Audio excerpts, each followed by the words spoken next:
In 2013, millions of people watched Leonardo DiCaprio snort cocaine off a stripper's body, crash a Lamborghini while high on Quaaludes, and throw dwarfs at a target in a movie that grossed almost $400 million worldwide. The Wolf of Wall Street turned Jordan Belfort into something close to a folk hero. Charming, chaotic, larger than life. But the real Jordan Belfort was something the movie never fully captured. Behind the parties and the excess was a criminal operation that systematically stole over $200 million from more than 1,500 ordinary people. Retirees, working families, people who trusted a voice on the phone telling them they'd found the next big investment. This is the real story of Jordan Belfort in Stratton Oakmont, the parts the movie left out.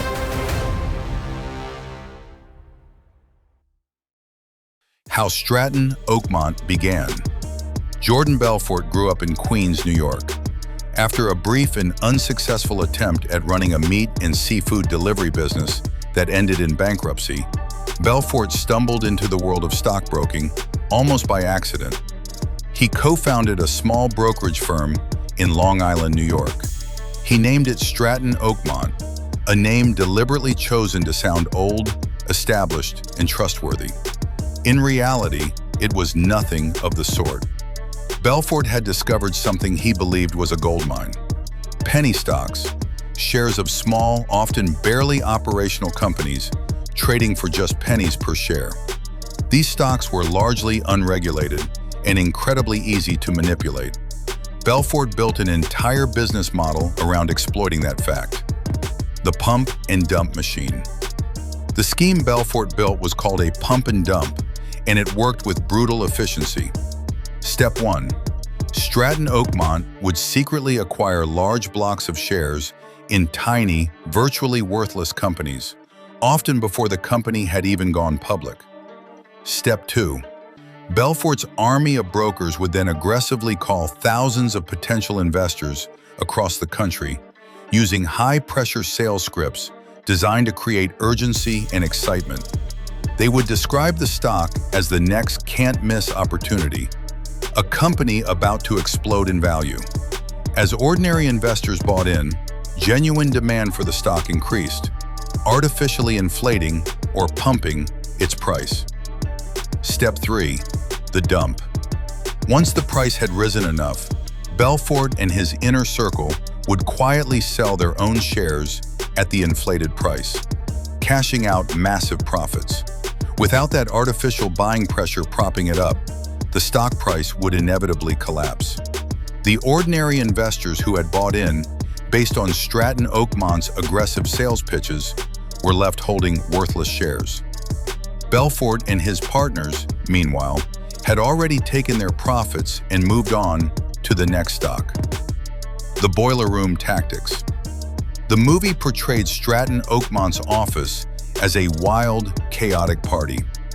What it understated was just how methodically manipulative the operation actually was.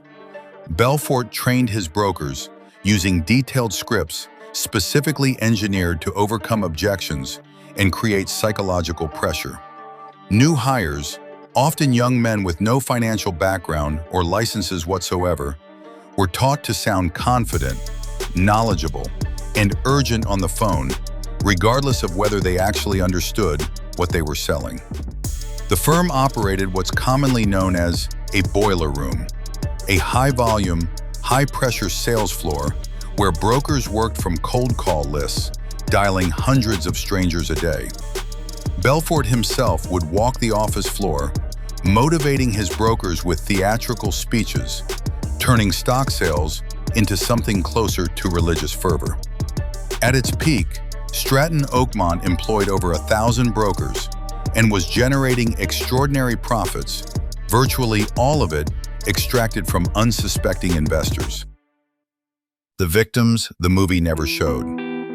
The Wolf of Wall Street movie spent almost no time on the people whose money was actually stolen. The real victims were rarely wealthy, sophisticated investors.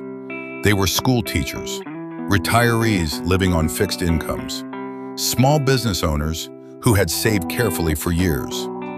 Federal investigators later estimated that Stratton Oakmont's schemes defrauded more than 1,500 victims out of approximately $200 million in total. For many of these people, it wasn't just an investment loss. It was their retirement, their children's college funds, money they would never be able to recover or replace. Belfort himself later admitted in interviews that at the time, he rarely thought about the human cost of what his firm was doing. The victims were just voices on a phone list. The FBI closes in.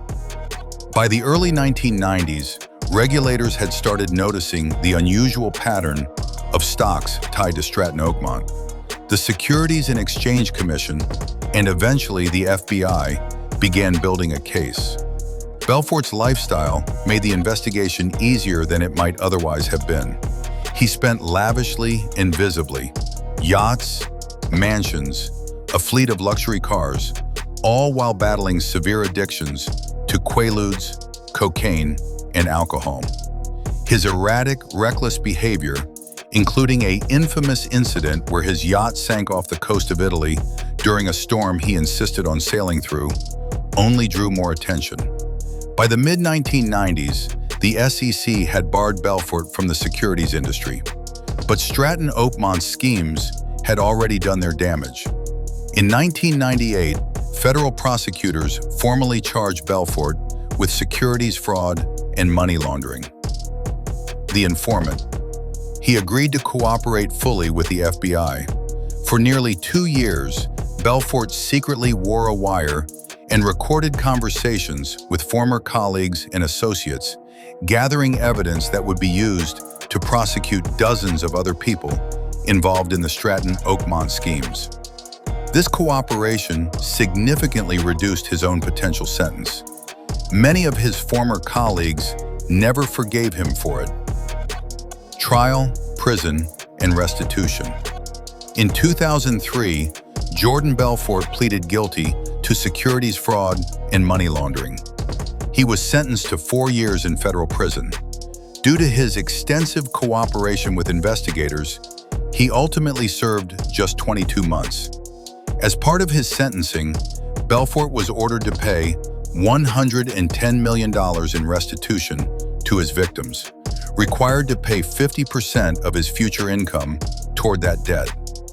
Decades later, reports indicate he has paid back only a small fraction of that amount, a fact that continues to generate controversy and criticism given his subsequent public career. Life after Stratton Oakmont. After his release from prison, Belfort reinvented himself. He wrote a memoir, which became the basis for the 2013 film. He built a career as a motivational speaker and sales trainer, charging substantial fees to teach others his persuasion and sales techniques. This transformation from convicted fraudster to celebrated public speaker remains one of the most controversial aspects of his story. Critics argue he has profited far more from telling his story than he ever paid back to the people he defrauded. The Wolf of Wall Street told an entertaining story, but entertainment is not the same as truth. The real Jordan Belfort story isn't really about wild parties or extravagant excess. It's about 1,500 ordinary people who picked up a phone call and trusted a confident voice promising them a better future. The lesson: charisma is not credibility. A confident sales pitch tells you nothing about whether an investment is real. If someone is pressuring you to act fast on a stock you've never heard of, that urgency itself is the warning sign. Subscribe to Laundered for a new financial crime story every Tuesday, Thursday, and Saturday. See you in the next one.